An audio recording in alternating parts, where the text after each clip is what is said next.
Hi, it's me, Empress 8 Star. So, please like, share, and subscribe as the information I'm about to share, someone will find value in it and it will help someone in their life. So we're talking about divine masculine. Divine masculine, once I say that word, divine feminine has to be mentioned because that's the completeness. Okay? Divine masculine and feminine, that's the two halves coming together to make a whole. That's the completion of an energy. Okay? So within us, you have to have that balance, masculine and feminine. Okay? You have to, even as women, we have to find that masculine side. What's the masculine side? That side of us that when we have to be disciplinarian to our children, that's us tapping into our masculine side because we're used to it that the man is the male or the divine masculine is the disciplinarian. So remember, the divine masculine comes in different forms or different energies. You have your uncles, you have your father, you have your son, okay? You have your father, son, uncle, cousin, etc. Okay? But when you think about those energies, that's the divine, or what we think of as a divine energy because of the roles that they play. Like I said, in order to have complete balance, even as a female, I'm forced to tap into my masculine as much as I have to be also feminine. That's the completion. There are times when I have to, and so that's what makes the balance come in. Okay, so again, once I mention divine masculine, I have to mention divine feminine because again, you can't mention one without the other. That's the yin and the yang, the up and the down, the opposite. But it's also the completion of an energy. And so once you can master both or incorporate both energies into your life, then you'll have total completeness of energies in regards to just functioning throughout life with both energies being needed. So I was watching a video with shout outs to Black Magic 333, Brother Rich, and he had Rod Hayes on. And so Rod Hayes was talking about the divine feminine and divine masculine. And he broke it down as best as I could possibly do, as clearly as possible, on how the two energies work together. They complement, or supposed to complement each other. And so again, like I said, once you find two, or you have the both two halves, you make the whole. And so it would be wise for us, or it's actually mandatory to have a successful life, to incorporate or utilize both energies, because both of them are very important in our lives. And again, we have to use or utilize or tap into that energy from time to time. So it's good to incorporate.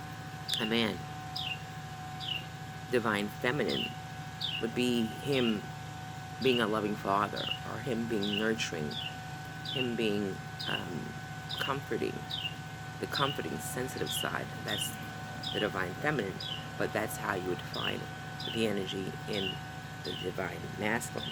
That's how it would come through in a divine masculine.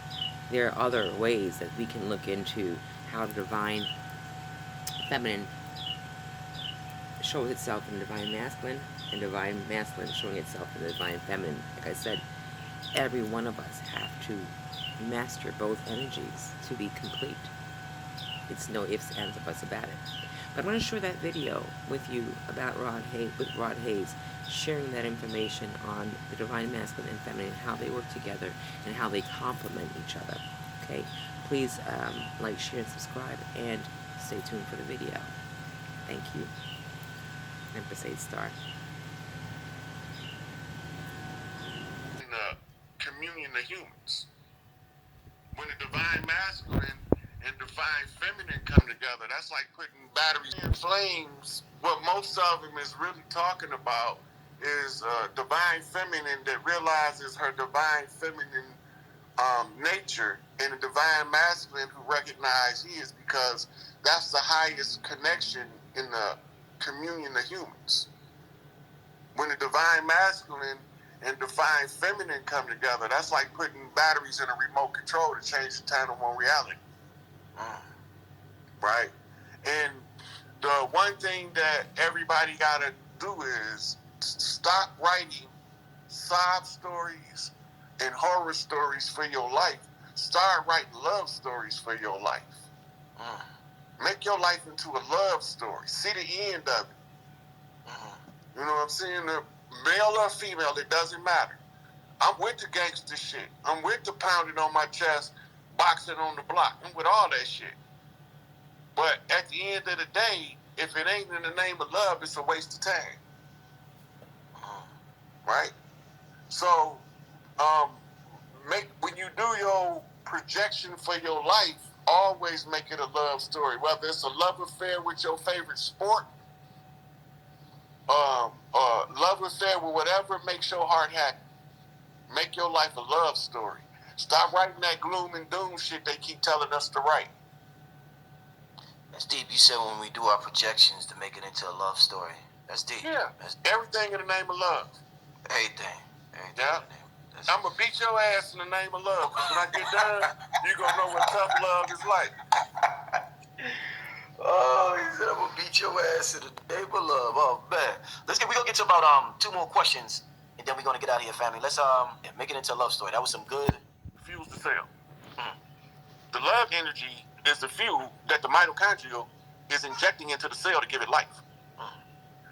The women can turn up the mitochondria in a man. He can't turn it up on his own. His job to trigger her to turn his mitochondria on is to allow her to feel safe, secure, and happy. And the rest of it is her energy. Once it gets to that level of she feels protected, she starts emitting an energy from her mitochondria to yours. When she do this, it starts tweaking your mitochondria little by little, giving you a little bit more every time you make her feel that way. And by doing this, she's turning your higher self on gradually. And this is why it's important to know if you're making your partner happy. You should find happiness in making somebody that you want to be with happy. Right. Right? Because that is the gratitude of that exchange that makes it functional. Right? So I'm not the kind of guy that I'm going to sit in the living room and let my girl cook. And knowing that we got kids that need to eat, right? I'm the kind of guy, I'm like, what you need me to do so we get the show on the road? But really, the part where I'm cheating at is, I just want to be in there with her. I don't give a fuck. I know how to cook. You understand what I'm saying? Yeah. So the energy exchange becomes reciprocal. Now it's bouncing back and forth. Now, you can artificially turn your mitochondria up. When women do it, it's going to start making their negative trait be so seen they can't hide it. Right? If she got a habit of doing something that's annoying to a lot of people, that's going to be more pronounced because she's going to trigger somebody to correct her so she can go correct herself. For the man, when he start turning up, if he hasn't been doing his shadow work, he's going to be belligerent, he's going to be an asshole.